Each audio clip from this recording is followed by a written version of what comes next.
शिव शक्ति के जर्नी में आप सभी का स्वागत करती हूँ। आप सभी को मेरा प्रणाम। कैसे हैं आप सब?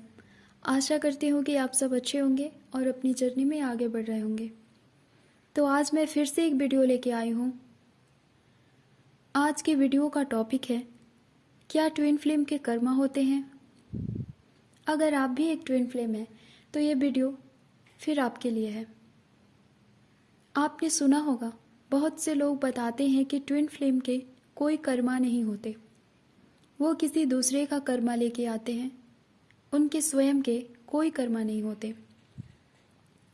क्या आपको भी ऐसा लगता है कि ट्विन फ्लेम के कोई कर्मा नहीं होते? मैंने भी कहीं सुना था कि ट्विन फ्लेम के कोई कर्मा नहीं होते, वो किसी और का, अपने किसी प्रिय व्यक्ति का कर्मा लेके आते हैं। तब मैं इस बात को एक्सेप्ट नहीं कर पा रही थी और मैंने डिवाइन से पूछा, और जो डिवाइन ने मुझे बताया, आज मैं इस वीडियो में वही बताने वाली हूँ। ट्विन फ्लेम के कर्मा को लेकर एक बहुत बड़ा मिथ है। कुछ लोग कहते हैं कि ट्विन फ्लेम के कर्मा होते हैं, कुछ लोग कहते हैं कि ट्विन फ्लेम के कर्मा नहीं होते हैं। तो मैं आज वही बताऊंगी जो डिवाइन ने मुझे बताया। तो आप बने रहें इस वीडियो में मेरे साथ। आपने देखा होगा कि ट्विन फ्लेम जर्नी का सबसे बड़ा ब्लॉकेज कर्मा होता है। ट्विन फ्लेम की जर्नी में सेपरेशन तो सभी की होती है और थर्ड पार्टी भी सभी के होते हैं, जहाँ तक मेरा नॉलेज है। थर्ड पार्टी के बारे में आप सभी जानते होंगे कि थर्ड पार्टी कोई भी हो सकता है। फैमिली, फ्रेंड, वर्किंग फील्ड में भी थर्ड पार्टी होते हैं।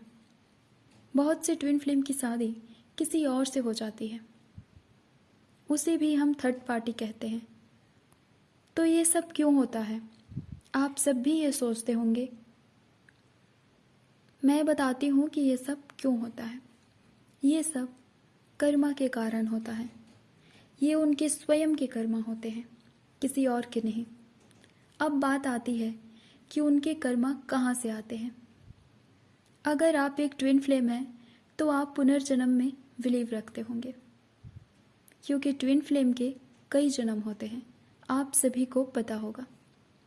डीएम और डीएफ की जो सोल होती है वो अपने काउंटर पार्ट को ढूंढते रहते हैं, और इस दौरान वो हर लाइफ में, हर जन्म में कई लोगों से मिलते हैं।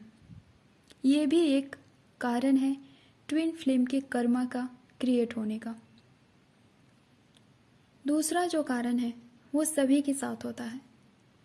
इस अर्थ पर जितने भी लोग हैं उन सब के साथ होता है, चाहे वो ट्विन फ्लेम हो, सोलमेट हो या कोई नॉर्मल जर्नी में हो, सभी के साथ होता है। वो उनके द्वारा किए गए कर्म, मतलब कि अवेकनिंग से पहले एक ट्विन फ्लेम भी बाकी लोगों की तरह ही होते हैं। क्या उन्हें पता होता है कि वो एक डिवाइन एनर्जी है? क्या उन्हें ये पता होता है कि वो ट्विन फ्लेम की जर्नी में है, वो एक ट्विन फ्लेम है? नहीं पता होता ना। परंतु यूनिवर्स, डिवाइन, एंजल सभी साइन देते हैं, उन्हें उनके जर्नी पर गाइडेंस देते हैं। लेकिन अवेकनिंग से पहले कोई भी ट्विन फ्लेम ये सब नहीं समझ पाता, और वो भी अपनी लाइफ में गलती करते हैं, जैसे कि सभी लोग करते हैं। क्योंकि एक ट्विन फ्लेम भी बाकी सब की तरह मानव विकारों के साथ जन्म लेते हैं। एक मनुष्य शरीर के 16 विकार होते हैं जो जन्म से ही होते हैं। ये सभी में होता है, और अच्छा या बुरा मनुष्य जो भी करता है वो इन विकारों के कारण ही करता है, और इनसे केवल इनर वर्क के थ्रू ही मुक्ति पाया जा सकता है। और ऐसे ही एक ट्विन फ्लेम अपने कर्मा को क्रिएट करते हैं। मैं आज आपको एक बहुत ही सटीक प्रमाण देने जा रही हूँ कि ट्विन फ्लेम के खुद के कर्मा होते हैं। मुझे नहीं लगता इसके बाद आप ये कहेंगे या आप ये सोचेंगे कि ट्विन फ्लेम के कोई कर्मा नहीं होते, उनके खुद के कर्मा नहीं होते। और ये प्रभु श्री कृष्ण के जीवन से संबंधित है। प्लीज मेरी बातों को ध्यान से सुनिएगा और समझिएगा।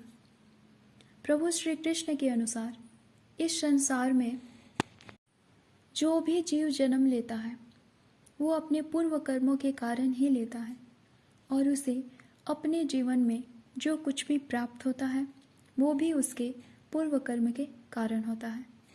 पूर्व कर्म अर्थात पूर्व जन्म, ये गीता में स्वयं प्रभु श्री कृष्ण ने कहा है।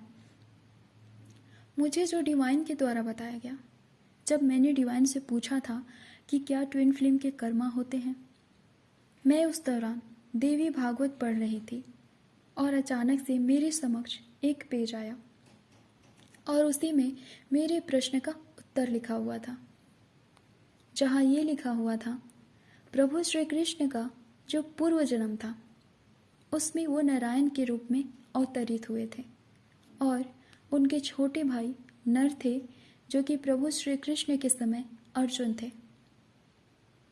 इन दोनों ने अपने पूर्व जन्म में कठिन तप किए थे। आप में से अधिकतर लोगों को ये बात पता होगा। आप सबको पता होगा कि प्रभु श्री कृष्ण का जीवन सुख, समृद्धि, ऐश्वर्य और वैभवपूर्ण था। उनके जीवन में वो सारे सुख थे जो कि दुर्लभ है। आप सोच रहे होंगे कि मैं ये क्या बता रही हूँ और क्यों बता रही हूँ, तो जरा रुकिए, अभी समझ जाएंगे आप कि मैं ये सब क्यों कह रही हूँ। उन्होंने अपने पूर्व जन्म में जो तप करके, अच्छे कर्म करके पुण्यों को अर्जित किया, उसी का फलस्वरूप उन्हें ये जीवन प्राप्त हुआ, जहाँ ये भी लिखा हुआ था कि प्रभु श्री हरि जितनी बार जन्म लेते हैं उनके पूर्व जन्म के कर्म के आधार पर उन्हें जीवन प्राप्त होता है। आप स्वयं सोचिए, जब स्वयं ईश्वर परमात्मा का जीवन मनुष्य के रूप में कर्मों पर आधारित है और उनके जीवन में प्राप्त होने वाले सुख दुख वो भी उनके पूर्व अवतरण के फलस्वरूप है, तो हम तो केवल एक मनुष्य हैं, तो फिर हमारे कर्म क्यों नहीं होंगे। मुझे उम्मीद ही नहीं, पूर्ण विश्वास है कि आप सब इस बात को समझ पाए होंगे कि इस जगत में, इस पृथ्वी पर जो कोई भी आता है वो कर्मा लेके ही आता है। और अगर कोई ये कहे कि कोई किसी और का कर्मा लेके आया है, तो ऐसा नियम प्रकृति ने कभी बनाया ही नहीं। कर्मों का आदान प्रदान कभी नहीं होता। अच्छा या बुरा कर्म सभी के होते हैं, परंतु कर्मा अवश्य होते हैं।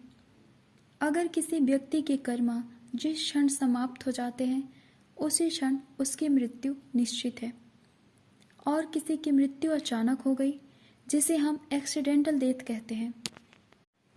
अगर उनका कर्मा बाकी है तो वो अपना कर्मा पूरा करने के लिए फिर से जन्म लेके आते हैं।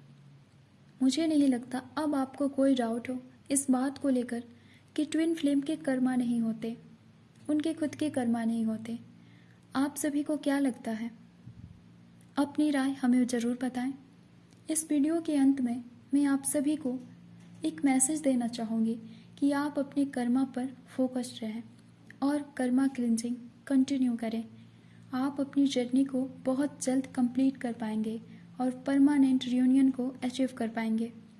तो आज के लिए बस इतना ही। मैं फिर से किसी टॉपिक पे वीडियो लेके आऊँगी। तब तक आप अपना ख्याल रखें, स्वस्थ रहें और अपनी जर्नी में आगे बढ़ते रहें, इनर वर्क करते रहें। धन्यवाद। ओम नमः।